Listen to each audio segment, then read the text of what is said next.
Hello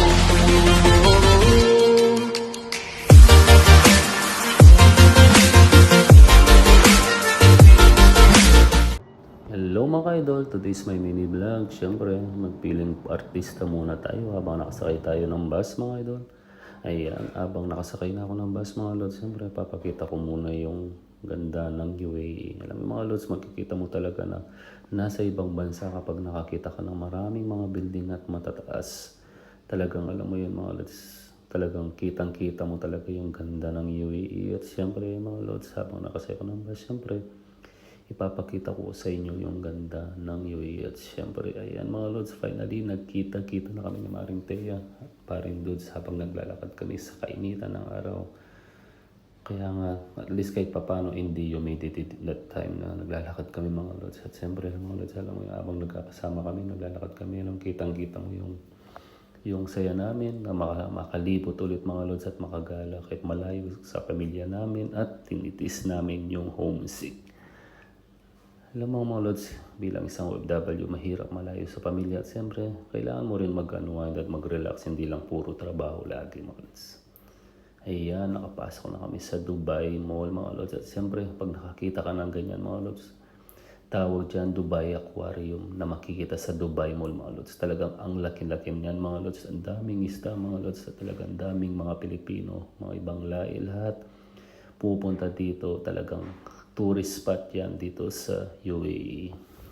Siyempre mga lods, habang tinitignan ko yung mga static ng mga lods, tasin talagang makikita mo lang mga lods, nakaka-relax, nakaka-unwind. Yan mga lods, tawag dyan pala dyan mga lods, parang GG siya, pwede pala siyang iluto. Yan mga lods. Ayan, di ba? Ang laki ng Dubai Aquarium, dito lang makikita yan sa Dubai Mall mga lods. Talagang kitang-kita mo yung ganda at talagang ma-amaze ka mga lods. Talagang pagpunta ka ng UAE, pupuntahan mo agad yung Dubai Mall at siyempre yung Dubai Aquarium.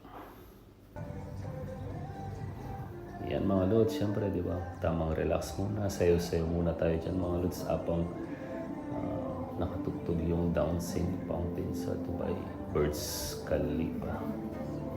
Mula sa daming tao, di ba mga lods, talagang siyempre enjoy every moment, sabi nga, di ba, madalang ka lang makapasyal at makapag-relax, kailangan mo rin mag-unwind, di ba, feeling tourist lang tayo dyan mga lods.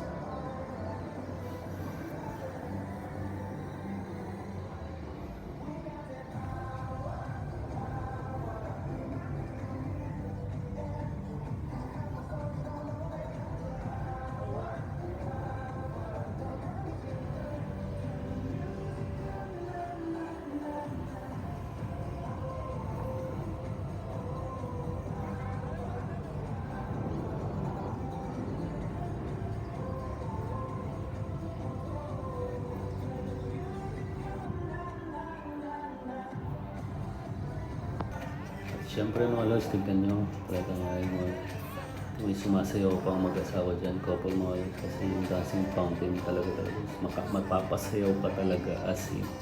Talaga lang mga lods, ang daming tao dito.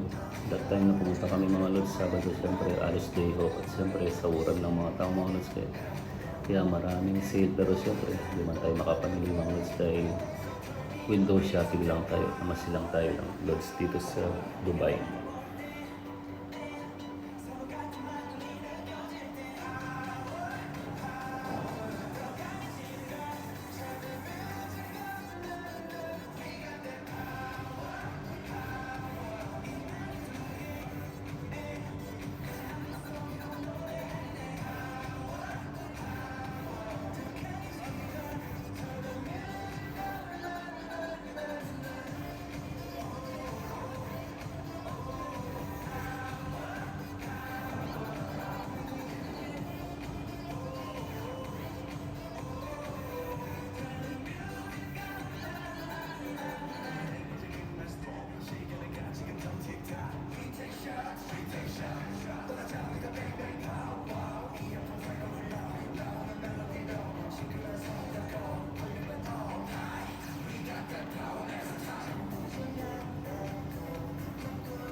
Yung mga lods talagang kitang-kita mo yung, alam mo yung mga lods yung dancing fountain talaga as in.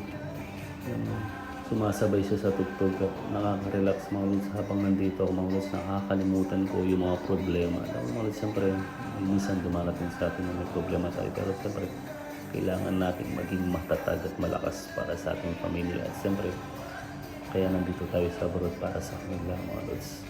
Uwi na po kami mga lods. Ayan, pagod na. Antok na po kami. Thank you for the banding, for the food. Next time ulit. Next time ulit.